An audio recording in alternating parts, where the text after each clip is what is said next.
Welcome back to our classes. आज हम part 4 कर रहे हैं ह्यूमन हेल्थ एंड डिजीज़ का। ठीक है, हमने इम्यूनाइजेशन टॉपिक पढ़ लिया एंड एंटीबॉडीज़ भी पढ़ लिया। मतलब हमारे बॉडी में जो इम्यून रिस्पॉन्स जनरेट होगा उससे रिलेटेड जो भी एलिमेंट्स थे वो हमने प्रीवियस क्लासेस में पढ़ ली। उसका लिंक जो है वो मैंने डिस्क्रिप्शन बॉक्स में दे दिया है, आप उसे ज़रूर देख लेना। और आज के टॉपिक में हम ये पढ़ेंगे कि जो भी हमने इम्यूनिटी से रिलेटेड जो भी एलिमेंट्स थे, कंपोनेंट्स थे, अब वो किस तरीके से हमारे बॉडी में रिस्पॉन्स करेगा, किस तरीके से उसका यूज़ होगा। तो ऑल ओवर आज का जो चैप्टर है वो सिर्फ किस पे डिपेंडेड है। एक तो हम उसमें इम्यून रिस्पॉन्स पढ़ेंगे। इम्यून रिस्पॉन्स भी कितने तरह के होते हैं, 2 टाइप्स के होते हैं, primary immune response and secondary immune response. Secondary immune response में एक special type of cells generate होते हैं जिसे हम बोलते हैं मेमोरी सेल। इसको हम बहुत अच्छे से करेंगे आज। फिर हमारा जो सेकंड टॉपिक आएगा वो आएगा लिम्फॉइड ऑर्गन से रिलेटेड। लिम्फॉइड ऑर्गन आपके एग्जाम में ज़रूर आता है। ठीक है, लिम्फॉइड ऑर्गन 2 टाइप्स के होते हैं, primary lymphoid organs and secondary lymphoid organs. ठीक है, थर्ड आएगा जब हमने ये सारा इम्यूनाइजेशन टॉपिक को क्या किया, कवर कर लिया है, इम्यूनिटी को बहुत अच्छे से समझ लिया है, तो उससे रिलेटेड कुछ डिसऑर्डर्स आते हैं हमारे बॉडी में जिसको हम कहते हैं इम्यून डिसऑर्डर। हम इम्यून डिसऑर्डर पढ़ेंगे। इस इम्यून डिसऑर्डर में 3 डिसऑर्डर्स आएंगे। पहला जो टॉपिक है that is the allergy, most important topic है आपके इस चैप्टर का।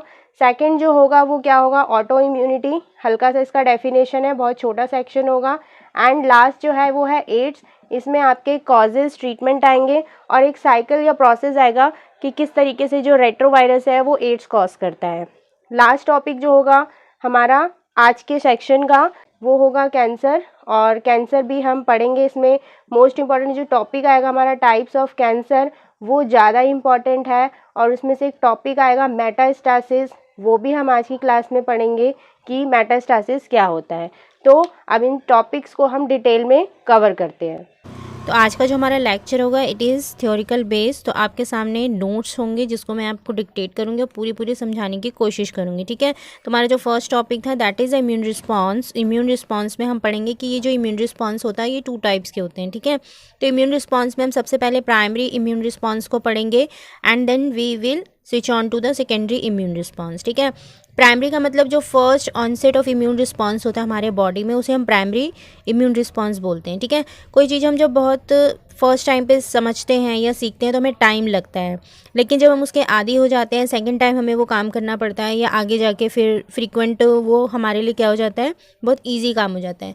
तो ये जो दोनों रिस्पॉन्सेस में से इन दोनों रिस्पॉन्स में भी यही काम होता है। जो प्राइमरी रिस्पॉन्स होता है वो जब first time exposure to any kind of antigen होता है तो वो थोड़ा टाइम लेता है उस माइक्रोब को किल करने के लिए। तो जो प्राइमरी इम्यून रिस्पॉन्स होता है ये बहुत स्लो होता है and it will take longer time to fight against the disease. ठीक है, और वही जो सेकेंडरी इम्यून रिस्पॉन्स होता है उसको क्या होता है, आदत पड़ जाती है, तो वो अपना इम्यून रिस्पॉन्स जो होता है वो फास्टर देना शुरू कर देता है। तो उसी के बेसिस पे हम एक बार इसका जो डिफरेंस है उसको एक बार डिक्टेट कर लेते हैं। जो मैंने भी आपको समझाया है वही सारा इस डिफरेंस में है। तो फर्स्ट पॉइंट हमें क्या कहता है, it is a reaction of the body's immune system to the first attack. ठीक है, जब पहली बार अटैक होता है हमारे बॉडी में, किसका अटैक होता है, एंटीजन का। जब हमारी बॉडी में सबसे पहले कोई एंटीजन आता है, ठीक है, of microbe is called primary immune response. तो पहला अटैक जो होता है और उसके अगेंस्ट हमारा बॉडी जब क्या करता है, फर्स्ट टाइम क्या करता है, इम्यून रिस्पॉन्स शो करता है, उसको हम प्राइमरी इम्यून रिस्पॉन्स बोलते हैं। इसी के अपोजिट में हम सेकेंडरी इम्यून रिस्पॉन्स को देखते हैं कि ये क्या कहता है कि the reaction of the body's immune system to any subsequent infection of the same microbe. Suppose हमें पहली बार कॉमन कोल्ड हुआ, ठीक है, तो हमारा बॉडी जो रिस्पॉन्स करेगा that is a primary immune response. अब दोबारा से अगर कॉमन कोल्ड होगा, राइनो वायरस हमारे बॉडी में अगर जाएगा तो क्या होगा, अब हमारा बॉडी जो होगा वो सेम माइक्रोब के अगेंस्ट जो रिस्पॉन्स जनरेट कर रहा है बॉडी के अंदर उसे हम सेकेंडरी इम्यून रिस्पॉन्स बोलेंगे। अब ये कितना फास्ट होता है कितना स्लो होता है ये हम सेकंड पॉइंट में पढ़ते हैं। देखो, प्राइमरी इम्यून रिस्पॉन्स क्या करता है, it destroy the antigen by producing antibody, T cell या मैक्रोफाजेस। ठीक है, हमने एंटीबॉडी टी सेल्स के बारे में प्रीवियस क्लास में बहुत अच्छे से पढ़ लिया। आज की क्लास में हम ये मैक्रोफाज के बारे में भी पढ़ेंगे। ठीक है, तो जब हमारे बॉडी में पहली बार कोई इन्फेक्शन होता है तो एंटीजन को डिस्ट्रॉय करता है कौन, primary immune response through the antibodies, T cell या मैक्रोफाज से। और ये जो होता है सेकेंडरी इम्यून रिस्पॉन्स, ये क्या करता है, प्राइमरी इम्यून रिस्पॉन्स में जो भी सेल्स जनरेट होते हैं वो मेमोरी सेल्स बना देते हैं, ठीक है, मेमोरी बी सेल्स बना देते हैं। इसे भी हम आज की क्लास में बहुत अच्छे से डिस्कस करेंगे, मोस्ट इंपॉर्टेंट टॉपिक है ये आपके एग्ज़ाम का, ठीक है। नीट में भी बहुत सारे क्वेश्चन आते हैं इससे रिलेटेड एंड आपके CBSE एग्ज़ाम में भी आएगा। तो सेकेंडरी इम्यून रिस्पॉन्स जो होता है उसमें कौन से सेल रिस्पॉन्स करते हैं, that is the memory B cell. And जो मेमोरी बी सेल्स होते हैं they will respond very quick. Point बोलता है, जैसे मैंने भी आपको एक्सप्लेन किया कि बहुत लंबा टाइम लेता है, जैसे माइक्रोब इन्फेक्शन होगा तो रिस्पॉन्स देने में 5 से 10 दिन लगाता है, और इसका जो रिस्पॉन्स होता है वो क्विकर होता है। फाइनल आपका लास्ट डिफरेंस ये कहता है कि takes a week to disappear from infection, यानी टाइम लेगा, हफ्ते लग जाएंगे इन्फेक्शन को जान। And this response remembers the previous infection, और इसको प्रीवियस इन्फेक्शन याद होता है, इसलिए ये जो रिस्पॉन्स होता है बहुत क्विकर रिस्पॉन्स होता है एंड फास्ट रिलीफ मिल जाता है through the secondary immune response. तो आपका डिफरेंस यहाँ पे ख़त्म हो जाता है। नेक्स्ट टॉपिक मैं जो आपको कह रही थी कि मैक्रोफाज इंपॉर्टेंट है, कैसे मैक्रोफाज काम करता है, अब हम इस टॉपिक पे चलते हैं। नेक्स्ट हमारा टॉपिक आता है मैक्रोफाज। मैक्रोफाज में हमने क्या पढ़ना है कि किस तरीके से अपना प्रोसेस जो होता है वो कंप्लीट करता है। तो macrophage are the first defending cells that respond to the infection. हमने बहुत सारे डिफेंडिंग सेल्स के बारे में पढ़ा है, हमने क्या पढ़ा है, एंटीबॉडी के बारे में पढ़ा है, ठीक है, हमने बी सेल्स पढ़े एंड टी सेल्स भी पढ़ लिए, ठीक है, मेमोरी सेल्स भी पढ़ लिए। ये मेमोरी सेल बनाता है कौन, मैक्रोफाज मेमोरी सेल बनाने में हेल्प करता है, मेमोरी बी सेल्स, ठीक है। तो जो सबसे पहला डिफेंडिंग सेल्स हमारे बॉडी में अगेंस्ट एनी एंटीजन या पैथोजन जो जनरेट होता है that is nothing but the macrophages, ठीक है। अब मैक्रोफाज करता क्या है, देखो फाज मतलब होता है किसी चीज़ को खाना या एनगल्फ करना, ठीक है। आपके सामने एक साइकिल है, डायग्रामेटिक साइकिल, किस तरीके से अपना काम करता है। देखो जैसे ही माइक्रोब्स आएगा तो उसका फेगोसाइटोसिस होगा, यानी उसको क्या करेगा, मैक्रोफाज क्या करेगा, उसको खा लेगा, ठीक है, उसको किल करेगा, अपने अंदर ले लेगा। जैसे ही मैक्रोफाज उसको उसका फेगोसाइटोसिस करेगा तो वो अपने ऊपर एक एंटीजन बैठाएगा, ठीक है, अपने ऊपर ये वाला ऐसे करके वो एंटीजन बैठा लेगा। सपोज ये ट्राइंगल शेप में क्या है, एंटीजन है, और क्या करेगा, पूरे बॉडी में ना ये घूमेगा मैक्रोफाज, उस एंटीजन को लेके पूरे बॉडी में घूमेगा, और सभी बाकी की जो डिफेंडिंग सेल्स है, हेल्पर टी सेल हो गया, ठीक है, बी सेल्स हो गए, उन सबको दिखाएगा कि देखो ये एंटीजन हमारे बॉडी में आ गया है, ठीक है। तो मैक्रोफाज क्या करता है, उस एंटीजन के साथ बाइंड करके एक फ्लैग टाइप बना देता है, एक झंडे की तरह बना देता है, और जितने भी डिफेंडिंग सेल्स हैं उन सबको दिखाता है कि हमारे बॉडी में इस तरीके का एक एंटीजन जो है वो एनकाउंटर हुआ था। तो जब ये फ्लैग जो पूरे बॉडी में मैक्रोफाज घूमेगा, जिसे मैक्रोफाज फ्लैग भी बोलते हैं, it is recognise by the helper T cell. जैसे ही हेल्पर टी सेल को भी पता चल जाएगा कि ये जो एंटीजन हमारे बॉडी में आया है तो वो सिक्रीट करेगा हेल्पर फैक्टर्स, ठीक है, और फिर उसको किल करने शुरू कर देगा। साथ ही साथ ये क्या करेगा, killing T cells and B cells को भी बता देगा कि ये देखो एंटीजन आया है through the macrophage flag. And T cells and B cells भी क्या करेंगे, अपने प्रोसेस यानी कि शुरू कर देंगे, ये भी कुछ सिक्रीट करेगा केमिकल। और बी सेल क्या करेगा, एंटीबॉडी, आपको पता है बी सेल एंटीबॉडी बनाता है, तो एंटीबॉडी बनाएगा और उस एंटीजन से अटैच होकर उसको क्या करेगा, किल कर देगा। एंड टी सेल क्या करेगा, टॉक्सिक मटेरियल रिलीज करेगा, ठीक है, जिसे हम परफोरिन बोलते हैं, ठीक है। वो परफोरिन क्या करेगा, उसके सेल्स के वॉल को क्या करेगा, रप्चर कर देगा और उसको वहीं पे डिस्ट्रॉय कर देगा। तो इस तरीके से जो माइक्रोब्स होते हैं वो हेल्प करते हैं किसी भी एंटीजन को किल करने के लिए, और बाकी के जो डिफेंडिंग सेल्स हैं ना उनको भी अलर्ट करते हैं। तो ये आपका role of macrophage and definition यहाँ पे ख़त्म हो जाता है। आई होप आपको बहुत अच्छे से ये समझ आया होगा। नेक्स्ट हमारा टॉपिक है जो मैंने बोला था कि मेमोरी सेल आएगा। अब हम मेमोरी सेल को पढ़ते हैं। वट आर मेमोरी सेल्स, और इनको प्राइम्ड सेल्स भी बोलते हैं, ठीक है। अब जैसे मुझे एंटीजन दिख गया, ठीक है, मैक्रोफाज को एंटीजन दिख गया, टी सेल्स को एंटीजन दिख गया, बी सेल्स को एंटीजन दिख गया, जैसे भी हमने समझा था, तो ये सब क्या करेंगे, अपने यादाश्त यानी मेमोरी सेल्स में एक मेमोरी बना लेते हैं उस एंटीजन के अगेंस्ट कि अगर इन केस फ्यूचर में अगर सेम एंटीजन आएगा तो हम उसको क्या करेंगे, डिस्ट्रॉय कर देंगे, ठीक है। इतना लाइन आपको क्या कह रहा है, जब एक इन्फेक्शन डिसअपियर हो जाएगा, यानी इन्फेक्शन ख़त्म हो चुका है, कैसे ख़त्म हो चुका है, as a result of antigen antibody interaction, हमारे बॉडी में जो एंटीजन एंटीबॉडी इंट्रैक्शन हुआ था या किलर टी सेल ने उस एंटीजन को मार दिया, ठीक है। तो कुछ ऐसे स्पेसिफिक लिम्फोसाइट्स होते हैं which remains in a lymphatic tissue, जो हमारे लिम्फेटिक टिश्यू में रहते हैं, उन स्पेसिफिक लिम्फोसाइट सेल्स को हम क्या बोलते हैं? कहते हैं मेमोरी सेल्स। उन्हें हम मेमोरी सेल्स के नाम से जानते हैं, ठीक है। ये मेमोरी सेल्स क्या करते हैं आगे जाके? They are ready to produce B cells. ये क्या करते हैं? बी सेल्स बनाते हैं। आपको पता है बी सेल्स क्या बनाते हैं? एंटीबॉडीज़ बनाते हैं, ठीक है। तो B cells, antibodies and some killer cells, ठीक है। If the same antigen reappear, अगर सेम एंटीजन दोबारा हमारे बॉडी में आता है तो ये मेमोरी सेल्स क्या करते हैं? They will produce B cells, antibodies and some killer T cells, ठीक है। फिर क्या होता है? जब उसी सेम एंटीजन का क्या होता है? सेकेंड अटैक होता है, जो हमने सेकेंडरी इम्यून रिस्पॉन्स में पढ़ा था। तो जब उसका सेकेंड अटैक होता है तो memory cell give rise to more effector cells and memory cells. First infection में तो वो मेमोरी सेल्स बना देता है, ठीक है, फर्स्ट इन्फेक्शन में। बट अगर उसका इन्फेक्शन बार बार फ्रीक्वेंटली हो रहा है तो बहुत सारी इफेक्टर सेल्स भी बना लेगा, ठीक है, एक फौज सा हमारे बॉडी में क्रिएट कर देगा, ठीक है। एंड और ज़्यादा मेमोरी सेल्स भी बनाएगा। ये मेमोरी सेल्स के काम होते हैं। Memory cell store in the spleen and lymphoid nodes, ये आपका मोस्ट इम्पॉर्टेंट है टॉपिक, ठीक है, इसको करना है। तो ऑल ओवर आपने मेमोरी सेल के बारे में पढ़ लिया कि किस तरीके से फंक्शन करता है, ठीक है, क्या क्या उसके काम होते हैं। नेक्स्ट आता है फंक्शन ऑफ मैक्रोफाजेस। क्या होता है? इसका पहला काम होता है डिफेंस, यानी बॉडी को एक डिफेंस मैकेनिज्म देता है अगेंस्ट एनी एंटीजन, इस प्रोटेक्ट करता है। सेकंड सेल फॉर्मेशन, कुछ बड़े बड़े सेल्स बनाता है, यानी बी सेल्स बनाता है। एंड अभी मैंने आपको बताया macrophage with antigen flag generate करता है। स्कैवेंजिंग यानी फैगोसाइटोसिस करता है, अगर कोई एंटीजन आ जाएगा तो उसको ये डाइजेस्ट कर लेगा, उसको किल करके खा जाएगा, ठीक है, तो एंटीजन को वहीं पे किल कर देता है at that moment. Antigen display flag अभी मैंने आपको एक्सप्लेन किया।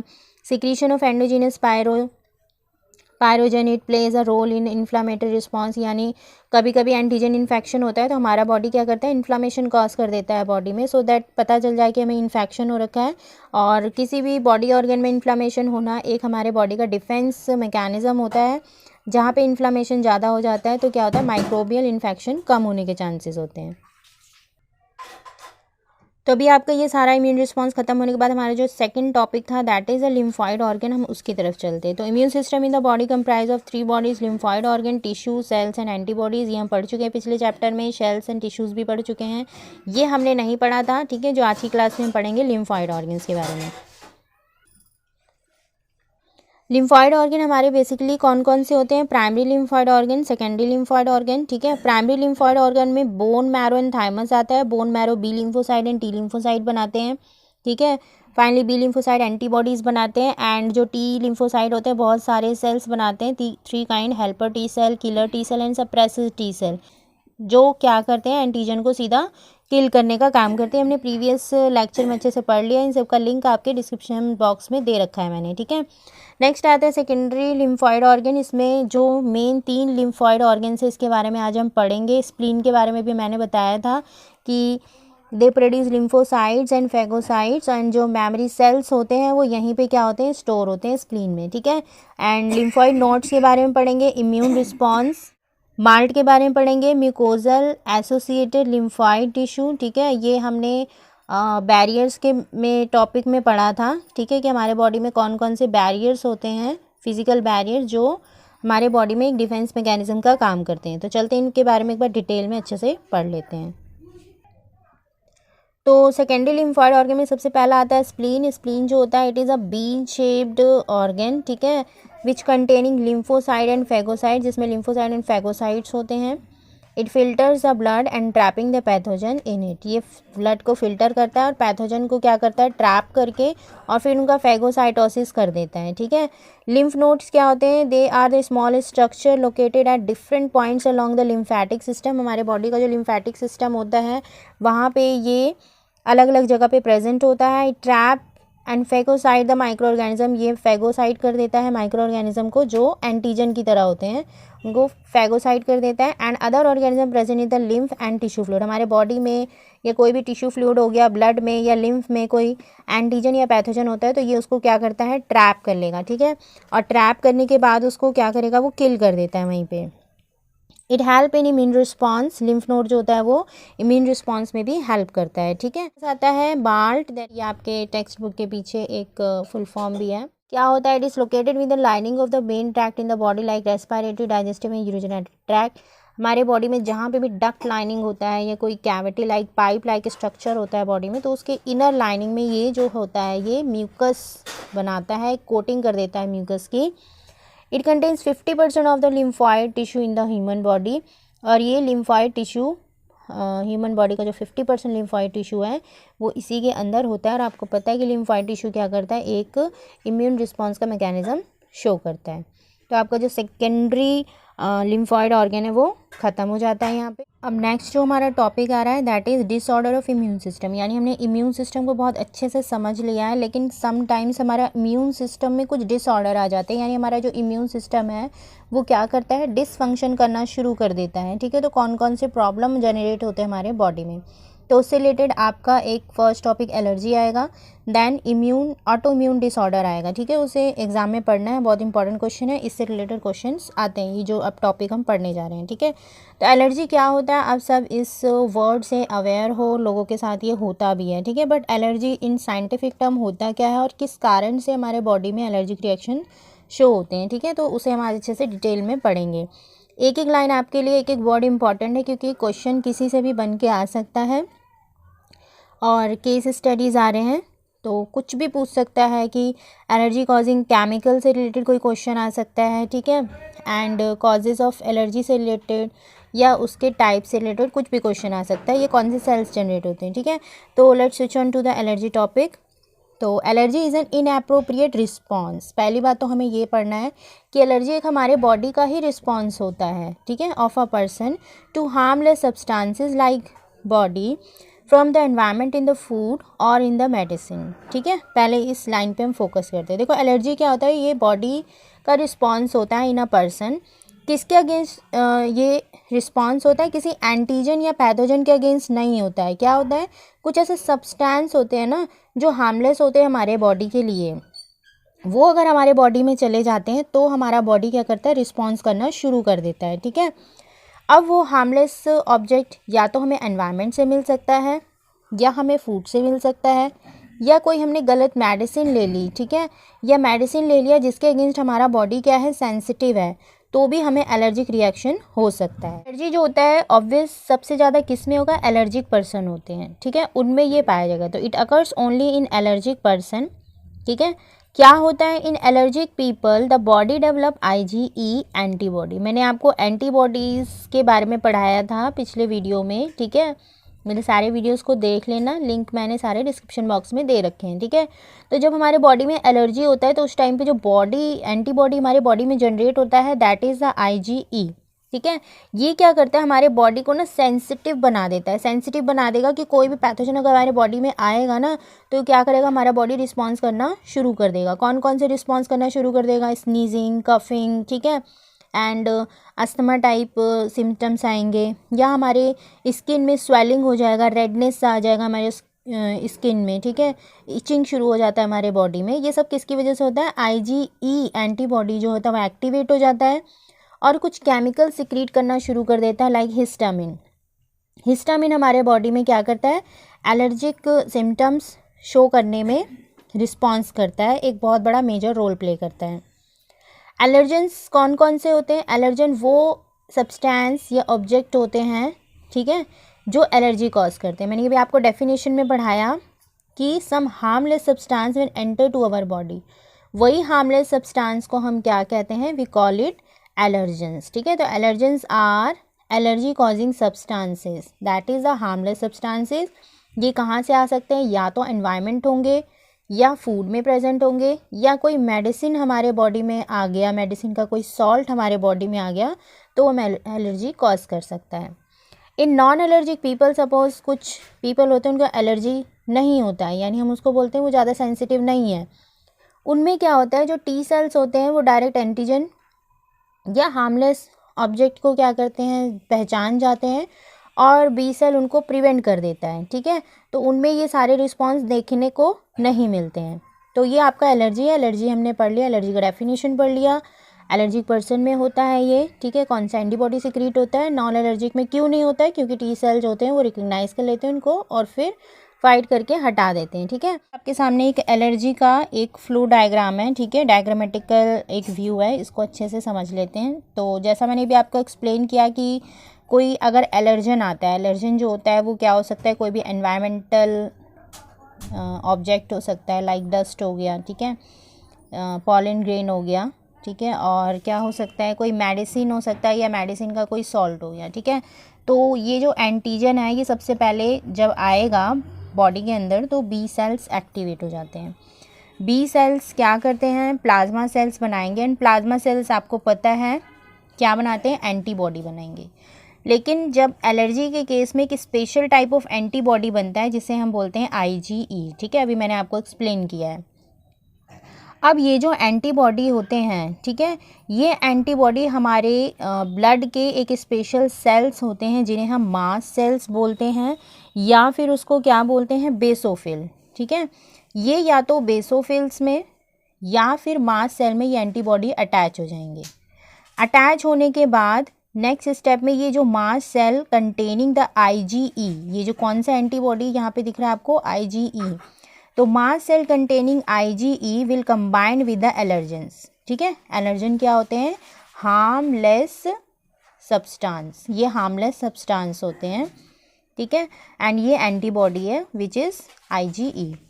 जब ये एलर्जेंस इस मास्ट सेल से क्या हो जाएंगे, अटैच हो जाएंगे, तो मास्ट सेल अपने अंदर एक केमिकल बनाएगा। उस केमिकल का नाम क्या होता है, हिस्टामिन। ये भी मैंने आपको एक्सप्लेन किया है। ये हिस्टामिन क्या करेगा, एक्सोसाइटोसिस प्रोसेस के थ्रू मास्ट सेल से बाहर रिलीज़ होगा और एलर्जी के जो भी सिम्टम्स होते हैं, ठीक है, ऑनसेट ऑफ सिम्टम जो है शुरू हो जाएगा। ठीक है, एंड एलर्जी के सिम्टम्स क्या क्या होते हैं, स्नीजिंग हो गया, कफिंग हो गया, स्वेलोइंग हो गया, ठीक है, एंड अस्थमा हो गया। तो हिस्टामिन जैसे बॉडी में रिलीज़ होगा तो एलर्जी के सारे सिम्टम्स बॉडी में आने शुरू हो जाएंगे। ठीक है, तो ये एक अच्छा सा डायग्राम था जिससे आपको समझ आ जाएगा कि किस तरीके से एलर्जन जैसे हमारे टच में आता है बॉडी में, तो plasma B cells IgE antibody बनाते हैं। ये एंटीबॉडी मास्ट सेल से अटैच होके क्या करते हैं, बॉडी में हिस्टामिन बनाना शुरू कर देते हैं, और फिर ये हिस्टामिन एक्सोसाइटोसिस प्रोसेस के थ्रू बॉडी से बाहर निकल जाते हैं और जितने भी एलर्जिक रिएक्शन है या सिम्टम्स हैं वो शो करना शुरू कर देते हैं। तो नेक्स्ट आता है एलर्जी के एग्जाम्पल्स आते हैं। एग्जाम्पल में सबसे पहला है hay fever, and most important example है जो आपके एग्जाम में इससे रिलेटेड क्वेश्चन आ सकते हैं, that is asthma. And asthma जो है आजकल इंडिया में बहुत ज़्यादा हाई अमाउंट में देखा जा रहा है। ठीक है, तो अस्थमा में देखो होता क्या है, जो टिश्यू अराउंड द लंग्स होते हैं दे विल बिकम स्वेल। ठीक है, क्या होता है जब कोई एलर्जन आ जाए, लोगों को एलर्जी की प्रॉब्लम है, अस्थमा पेशेंट को ज़्यादातर किस एलर्जन से प्रॉब्लम होती है, या तो कोई डस्ट पार्टिकल आ गया, ठीक है, या फिर पॉलन ग्रेन से उनको ज़्यादा एलर्जी होती है। ठीक है, तो जैसे ही मौसम आएगा, विंडी सीजन आएगा, उसमें ये अस्थमा के केसेस क्या होते हैं, ज़्यादा शुरू हो जाते हैं। ठीक है, तो क्या होता है, एनी हाउ अगर ये डस्ट पार्टिकल या पॉलन ग्रेन्स किसी सेंसिटिव पेशेंट या अस्थमा पेशेंट के अंदर चला जाता है तो वो करता क्या है, आपने देखा होगा लंग्स। ठीक है, लंग्स में कुछ टिश्यू होते हैं और ऐसे पतली पतली जो पाइप्स होती हैं, ठीक है, इन पाइप्स में क्या होता है, जो टिश्यू अराउंड द लंग्स वो क्या होता है, वो स्वेल हो जाते हैं, सूज जाते हैं। सूजने की वजह से ये जो पाइप होते हैं ये क्या होते हैं, कंप्रेस हो जाते हैं। यानी ये नॉर्मल साइज़ अगर ये है तो आफ्टर एलर्जी इनका जो पाइप का साइज़ होता है देखो वो बहुत कंप्रेस हो जाता है। कंप्रेस होने की वजह से क्या होता है, the tube due to which movement of air in this pipe impeded and cause asthma. तो जो पाइप होता है वो बहुत कॉन्स्ट्रिक्ट हो जाता है, कंप्रेस हो जाता है, जिसकी वजह से जो एयर का पासेज होता है, एयर का मूवमेंट होता है, वो यहाँ पे क्या हो जाता है, इम्पीड हो जाता है। ठीक है, स्लो हो जाता है। स्लो होने की वजह से हमें कंप्लीट ऑक्सीजन नहीं मिलता है। ठीक है, एंड समटाइम्स बहुत ज़्यादा क्या होता है, कफिंग होता है, खांसी आने लग जाती है। इस केस को अस्थमा कहा जाता है। ठीक है, तीसरा एग्जाम्पल है एलर्जी का एनाफाइलेक्टिक शॉक भी कहा जाता है। ये भी आज के डेट में लोगों को देखा जाता है कि अगर उनको एलर्जी हो जाता है तो ना उनको हे फीवर होगा, ना स्नीजिंग होगा, ना कफिंग होगा, ना अस्थमा होगा, उनके अंदर एक अलग सिम्टम्स जनरेट होता है। मैंने भी आपको बताया कि एलर्जी किस वजह से होता है, जब हमारे बॉडी में एक फ्लूइड निकलता है जिसे हम बोलते हैं हिस्टामिन, ठीक है। इसको ज़रूर याद कर लेना, हिस्टामिन आपके एग्जाम में क्वेश्चन आता है, ठीक है। तो हिस्टामिन फ्लूइड रिलीज़ होने के बाद बॉडी में या ब्लड में अगर हिस्टामिन फ्लूइड रिलीज़ हो जाता है तो हमारा बॉडी एलर्जिक रिस्पॉन्स देना शुरू कर देता है। तो एनाफाइलेटिक शॉक में क्या होता है कि जो हिस्टामिन फ्लूइड होता है ना, बहुत लार्ज अमाउंट में हमारे ब्लड में रिलीज़ हो जाता है। अब जब ब्लड में रिलीज़ हो जाएगा तो हमारा जो बॉडी है ना वो प्रॉपरली बिहेव करने लग जाता है। तो अचानक से क्या होता है, सडन लो इन बीपी, ठीक है, ब्लड प्रेशर लो होना शुरू हो जाता है। एंड ब्लड प्रेशर लो होता है तो वॉमिटिंग होता है, डायरिया होता है, एंड फेस, टंग एंड लैरिंग्स जो होते हैं वहाँ पे सूजन देखने को मिल जाता है, ठीक है। तो ये एक अलग टाइप का एलर्जी है जो अब आज के केसेस में देखने को भी मिल रहा है। अस्थमा है फीवर से हम तो अवेयर थे। इसके बाद हम एलर्जी के क्योर्स के बारे में पढ़ते हैं। देखो, जिसकी वजह से हमें क्या हो रहा था, हिस्टामिन की वजह से हमारे बॉडी में क्या हो रहा था, एलर्जी सिम्टम्स हमारे बॉडी में आ रहे थे, ठीक है। तो जितने भी एलर्जिक रिएक्शन है अगर उसको क्योर करना हो तो सभी ऑल काइंड ऑफ एलर्जी का क्योर क्या है, एंटाहिस्टामिन। एंटाहिस्टामिन अगर हमारे बॉडी में जाएगा थ्रू टैबलेट या इंजेक्शन तो एलर्जी को क्योर किया जा सकता है। दूसरा, injection of epinephrine. And third, use of corticosteroid से एलर्जी को क्योर किया जा सकता है। एक मोस्ट इम्पॉर्टेंट फैक्ट भी है और आप सबको पता भी होगा कि जो बच्चे या इन्फेंट अगर ब्रेस्ट फेड होते हैं वो जो होते हैं they are less prone to allergy. यानी जो लोग अपने मदर का मिल्क बच्चे बचपन से पीते हैं, ठीक है, उसको ब्रेस्ट फीड कराया जाता है उस इन्फेंट को, तो वो उनके अंदर एलर्जी के केसेस बहुत कम पाए जाते हैं as compare to the bottle fed one, ठीक है। तो इस तरीके से आपका जो ये पूरा एलर्जी सेक्शन है वो कंप्लीट हो जाता है। नेक्स्ट हम ऑटो इम्यून डिसऑर्डर में स्विच ऑन करते हैं। This is also the another disorder of immune system. Second disorder जो हमारे इसमें आता है इम्यून डिसऑर्डर में, दैट इज़ ऑटो इम्यूनिटी। ये एक तरह का क्या है, डिसऑर्डर है, ठीक है। इसको मैं डिसऑर्डर क्यों बोली, देखो, एक होता है इम्यूनिटी। इम्यूनिटी का मतलब है कि कोई भी बाहर का पैथोजन आ रहा है, नॉन सेल्फ सेल आ रहा है, तो वो क्या करेगा, उसको किल कर देगा, ठीक है। लेकिन ऑटो का मतलब क्या है, जब हमारा इम्यून रिस्पॉन्स क्या करेगा, खुद के सेल्स को यानी सेल्फ सेल को क्या करेगा, किल करना शुरू कर देगा, तो उस डिसऑर्डर को हम ऑटो इम्यूनिटी कहते हैं, ठीक है। तो it is a state where body loses the ability of distinguish the self and non self element. ये ऐसा स्टेट होता है जब हमारा बॉडी एक कैपेबिलिटी जो होती है, उसकी एबिलिटी होती है कि सेल्फ एंड नॉन सेल्फ में डिस्टिंग्विश करने की, ठीक है। उसके हमारे बॉडी में जब नॉन सेल्फ कोई बाहर का एंटीजन या मटीरियल आएगा तो उसको किल करता है। लेकिन ऑटो इम्यूनिटी में क्या होता है, लूजेज द एबिलिटी, वो ये एबिलिटी को खो देता है। कौन सी ability, distinguish the self and non self element. और जब वो ये पहचान खो देता है कि कौन सा मेरा सेल है कौन सा नॉन सेल्फ सेल है, तो बॉडी क्या करता है, नॉन सेल्फ को भी किल करना शुरू कर देगा और सेल्फ को भी किल करना शुरू कर देगा। तो the body's immune system goes off the track. Body का इम्यून सिस्टम का जो मेन फंक्शन होता है वो उस ट्रैक से बाहर चला जाता है। That is by mistake it start destroying the self cell and molecule. और इसकी वजह से वो क्या करेगा, सेल्फ सेल को डिस्ट्रॉय करना शुरू कर देगा एंड मॉलिक्यूल्स को भी। This results in damage of the body and it is called auto immune disease. इसको ऑटो इम्यून डिजीज़ भी कहा जाता है। एग्जाम्पल आपके पास है रिमेटॉइड आर्थराइटिस। इसमें हमारे जो लिम्फॉइड सेल्स हैं बॉडी के वो खुद किल करने शुरू कर देता है हमारा बॉडी का इम्यून सिस्टम। एडिसन डिजीज़, ठीक है, हाशिमोटो डिजीज़, ये इसके कुछ एग्जाम्पल्स हैं। नेक्स्ट आता है एड्स। एड्स में आपको एक तो वायरस का कॉजिंग एजेंट का फुल फॉर्म आएगा, ट्रांसमिशन मोड आएगा एंड मोस्ट इम्पॉर्टेंट ना इसका साइकिल आएगा जो मैं आज आपको समझाऊंगी, ठीक है। और वही मलेरिया के बाद ये इंपॉर्टेंट साइकिल है जो आपके एग्जाम में आता है इस चैप्टर में से। तो एड्स इज़ अ सिंड्रोम, ये एक ऐसा सिंड्रोम है which caused by the HIV, human immunodeficiency virus. It is a pathogenic to human beings and damage the immune system of the human body. ये क्या है, ह्यूमन बींग के अंदर एक पैथोजन की वजह से ही कॉज होता है जो क्या करता है, हमारे बॉडी के इम्यून सिस्टम को किल कर देता है, ठीक है। तो इट वॉज रिपोर्टेड इन 1981, ठीक है। और HIV के बारे में हम जो मेन इसका कॉजिंग एजेंट है दैट इज़ अ पैथोजन, उसके बारे में पढ़ लेते हैं, ठीक है। तो HIV जो है वो एक रिट्रोवायरस होता है which have an envelope enclosing the RNA genome. ये एक ऐसा वायरस है जिसका जो जेनेटिक मटेरियल है वो RNA होता है, ठीक है। And it spread from one person to another via the body fluid. अगर इन केस एनी हाउ अगर इन्फेक्टेड पर्सन का जो फ्लूइड है वो हेल्दी पर्सन को ट्रांसफ़र हो जाता है तो ये स्प्रेड हो जाता है। Patient become so immune deficient, इसमें क्या होता है बॉडी का जो इम्यून सिस्टम है वो किल्ड हो जाता है, तो वो उसकी इम्यूनिटी जो होती है वो इतनी वीक हो जाती है कि इवन अगर उसको कोई कॉमन कोल्ड या माइकोबैक्टीरियम इन्फेक्शन हो जाएगा तो बहुत सीवियर केस ले लेता है एंड इसका लास्ट रिजल्ट डेथ ही होता है।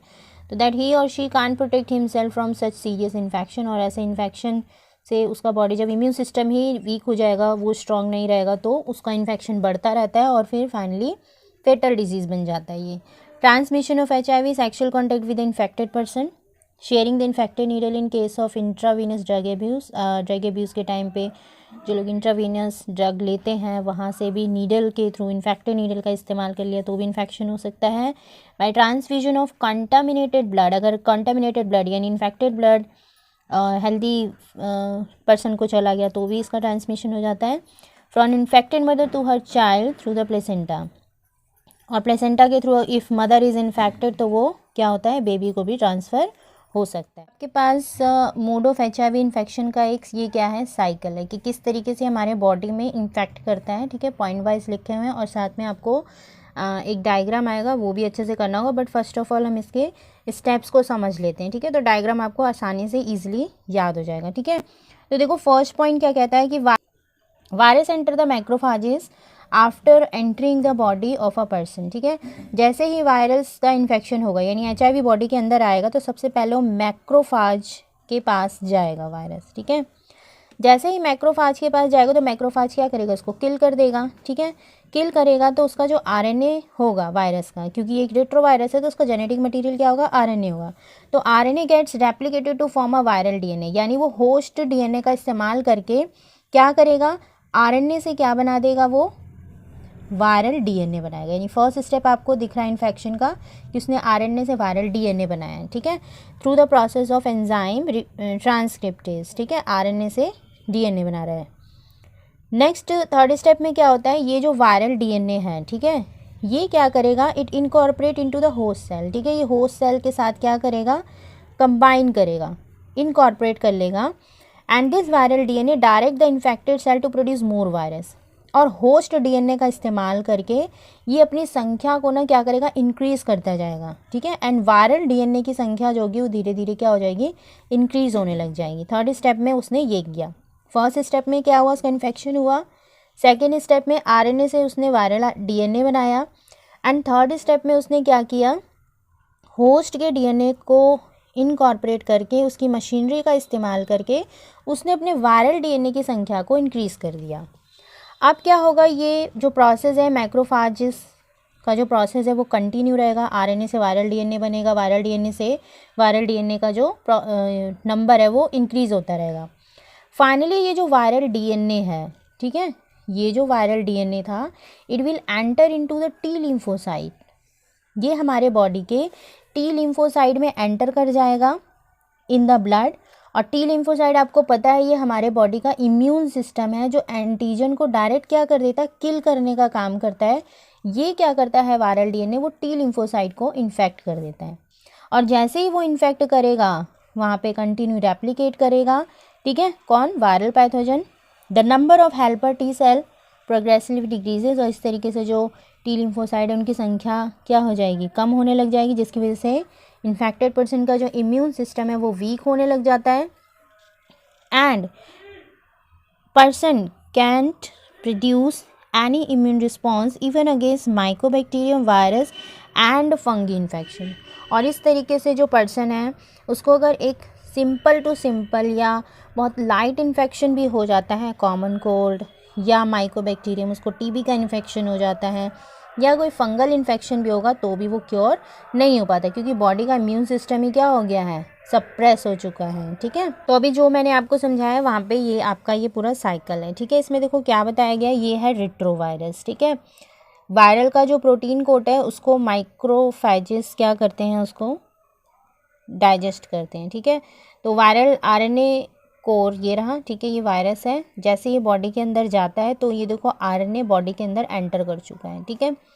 The viral DNA incorporate into the host genome, ये जो वायरल RNA से अब क्या बना है, DNA बना है, ये होस्ट जीनोम के साथ क्या करेगा, कोऑपरेट करेगा, and new viral RNA is produce by the infected cell, और ये जो बॉडी का सेल है उससे नए आरएनएज बनेंगे, and new virus are produce, और फिर नए नए सारे वायरस बनेंगे, एंड ये जो वायरस होंगे ये बाकी के सेल्स को भी क्या करेंगे, इन्फेक्ट करेंगे।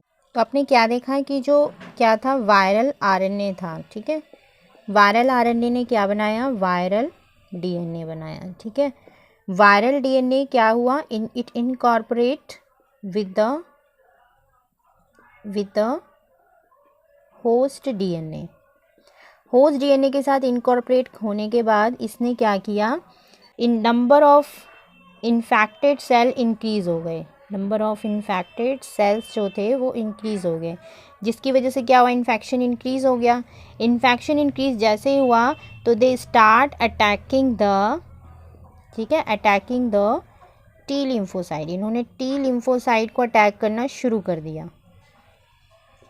एंड टी लिम्फोसाइट क्या हुए, जब ये किल होना शुरू हो गए तो क्या हुआ, इम्यून सिस्टम अपने आप क्या हो जाएगा, इम्यून सिस्टम क्या हो जाएगा, अपने आप ड्रॉप आउट हो जाएगा, वीक हो जाएगा, जिसकी वजह से कोई भी अगर इन्फेक्शन होता है, नॉर्मल इन्फेक्शन, तो वो भी क्या हो जाएगा, सीवियर हो जाएगा इन केस ऑफ HIV, ठीक है। तो ये टोटल आपका क्या था, एक पूरा प्रोसेस था, HIV किस तरीके से अपना वायरस फैलाता है किसी ह्यूमन बॉडी के अंदर। इसका डायग्नोसिस आता है कि डायग्नोसिस कैसे होगा, it can be diagnose by the ELISA test, जिसे हम एंजाइम लिंक्ड इम्यूनोसॉर्बेंट ऐसे बोलते हैं, या फिर PCR टेस्ट या वेस्टर्न ब्लॉटिंग से इसका डायग्नोसिस होता है। प्रिवेंशन मेथड आ रहा है हमारा, प्रिवेंशन मेथड में क्या होना चाहिए, awareness and precaution is the only preventive method, ठीक है। अवेयरनेस भी होना चाहिए इसके बारे में, प्रिकॉशंस भी लेने चाहिए हमें। ज़्यादातर जब हम किसी का बाहर का ब्लड अपने बॉडी में ट्रांसफ्यूज़ करवाते हैं, किसी को ट्रांसफ्यूज़ करवाते हैं। नेशनल एड्स कंट्रोल ऑर्गेनाइजेशन, जिसे नाको बोलते हैं, 1991 में बना था इंडिया में, एंड बहुत सारे NGOs हैं which plays important role in spreading the awareness. WHO also started number of programs to control the spread of HIV. Some examples are make blood safe from HIV, use of disposal needle, लोगों में awareness फैलाया जाता है कि disposal needle का इस्तेमाल करें। Controlling drug abuse, ठीक है, ड्रग ना किया जाए, इंट्रावीनस ड्रग ना लिया जाए, ठीक है। And promoting regular checkup for the HIV susceptible people, जो बड़ी बड़ी कंपनीज़ होती हैं वो अपने एम्प्लॉयज़ का भी रेगुलर चेकअप इसका करवाते हैं। तो ऑल ओवर आपका 8 सेक्शन यहाँ से कंप्लीट होता है। आपके इस सेक्शन का आज के लेक्चर का लास्ट टॉपिक जो है दैट इज़ अ कैंसर, वो हम करने चलते हैं। Cancer in normal cell growth and differentiation is highly controlled and regulated, यानी जो नॉर्मल सेल होता है उसमें जो ग्रोथ होता है सेल का वो या तो कंट्रोल मैनर में होगा, ठीक है, एंड रेगुलेटेड मैनर में होता है। बट कैंसर सेल जो होते हैं वो कंट्रोल मैनर या रेगुलेटेड मैनर में नहीं होते। So but in cancer cell appears to loss this property, यानी कौन सी प्रॉपर्टी, कंट्रोल मैनर में जो उसका डिवीजन होता है एक नॉर्मल सेल का, कैंसर सेल वो प्रॉपर्टी को लॉस्ट कर देता है। As a result cell continue to divide to produce a mass of cell, जिसे हम ट्यूमर कहते हैं, ठीक है। And in cancer cells there is a break down of regulatory mechanism, यानी जो नॉर्मल सेल का एक क्या होता है, एक रेगुलेटरी मैकेनिज्म होता है कि उसको एक कंट्रोल्ड मैनर में क्या करना है, डिवीजन करना है, वो ट्यूमर सेल जो होता है वो लॉस्ट कर देता है उसको। Tumour it is a mass of cell, एक सेल का ये क्या होता है, गुच्छा होता है जो ट्यूमर होता है। एंड कब जनरेट होता है, it is due to uncontrolled division of the cell. It is a sign of cancerous growth, ये कैंसर ग्रोथ का एक साइन होता है। It is of 2 type, mainly 2 type के होते हैं, benign tumour and malignant tumour. ये मोस्ट इंपॉर्टेंट जो है ये आपका टॉपिक है, ये एग्ज़ाम में आता है, ठीक है। तो इन दोनों के बीच में डिफरेंस आपके एग्ज़ाम में ज़रूर आएगा, ठीक है। बैनिंग ट्यूमर क्या होता है, it remains confined to their original location, ठीक है। मतलब अगर जिस जगह का वो ट्यूमर है तो वो उसी जगह या एरिया पे कन्फाइंड रहेगा and do not spread to other part of the body. But जो मैलिग्नेंट ट्यूमर है इट विल प्रोलिफरेट सेल्स, इसके जो सेल्स होते हैं वो प्रोलिफरेटिंग सेल्स होते हैं, जिन्हें हम न्यूप्लास्टिक ट्यूमर्स बोलते हैं, ठीक है। It damage the surrounding normal cell and tissue, ये क्या करता है, इसके आसपास का जो टिश्यू दिखेगा या सेल दिखेगा उसको भी डैमेज करना शुरू कर देता है। और इसी टाइप का ट्यूमर क्या करता है, मेटास्टैटिक प्रोसेस जो है वो शो करता है। सेकेंड डिफरेंस हमें ये बताता है कि rate of growth is usually slow, जो बैनिंग ट्यूमर होता है उसका रेट ऑफ ग्रोथ जो होता है ये स्लो होता है, एंड किसका मैलिग्नेंट ट्यूमर जो होता है ये बहुत फास्ट रैपिडली ग्रो करता है और आसपास के सेल्स को भी क्या करता है, इन्फेक्ट करना ये शुरू कर देता है। There is a no latent stage, मतलब ये जो इस टाइप का जो कैंसर होता है या ट्यूमर होता है ये कभी भी छुपा नहीं होता, बहुत जल्दी डिटेक्ट हो जाता है, ठीक है। लेकिन ये जो मैलिग्नेंट ट्यूमर होता है it is in latent stage, बहुत कभी जब सीवियर हो जाता है, सिम्टम बहुत सीवियर हो जाता है तब जाके ये शो होता है या दिखता है, ठीक है।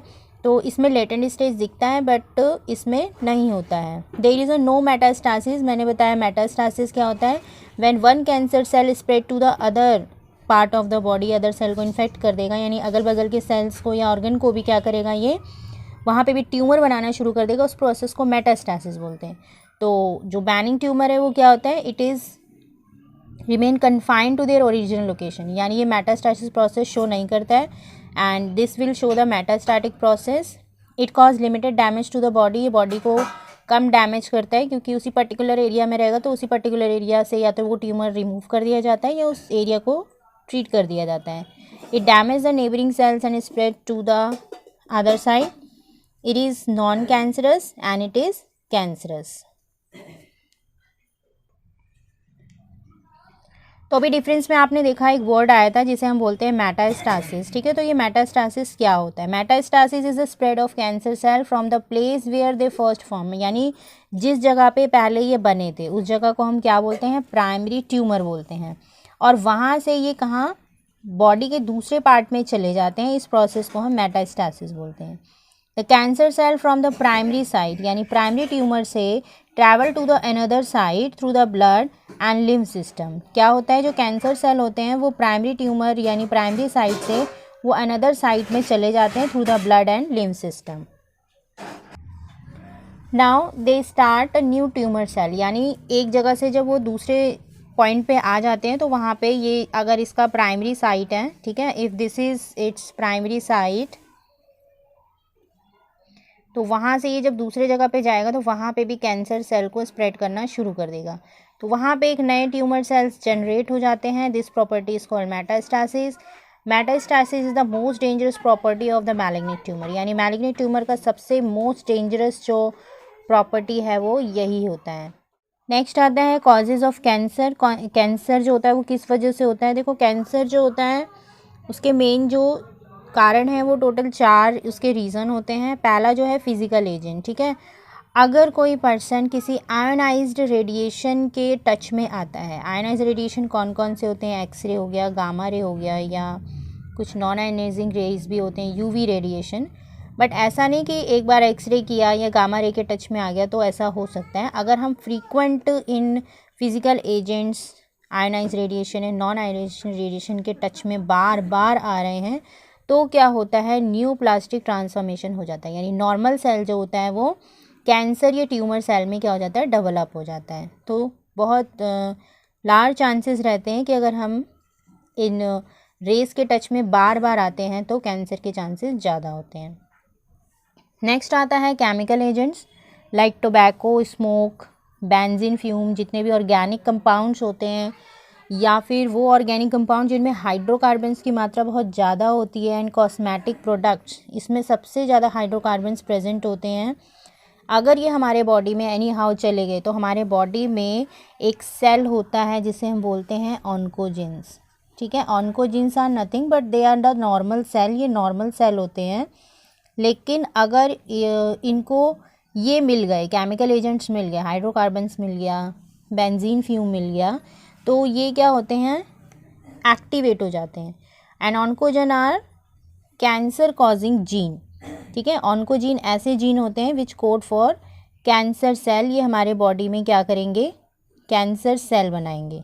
तो एनी हाउ अगर ये केमिकल एजेंट्स हमारे बॉडी में चले जाएंगे और इस ऑन्कोजीन को अगर उन्होंने एक्टिवेट कर दिया तो कैंसर सेल बनने शुरू हो जाते हैं। कुछ बायोलॉजिकल एजेंट्स भी होते हैं जिसकी वजह से हमारे बॉडी में कैंसर बनना शुरू हो जाता है या ट्यूमर बनना शुरू होता है, जैसे ऑन्कोजेनिक वायरस, ऐसे वायरस जिनके अंदर ऑन्कोजीन्स होते हैं। ऑन्कोजीन्स मतलब कैंसर कॉजिंग जीन्स होते हैं। अगर वो वायरस हमारे बॉडी में क्या कर जाता है, एंटर कर जाता है तो भी कैंसर हो सकता है। दीज वायरस है ऑन्कोजीन, इनमें ऑन्कोजीन्स होते हैं। मैंने आपको बताया ऑन्कोजीन क्या होते हैं, they are the cancer causing genes या सेल्स।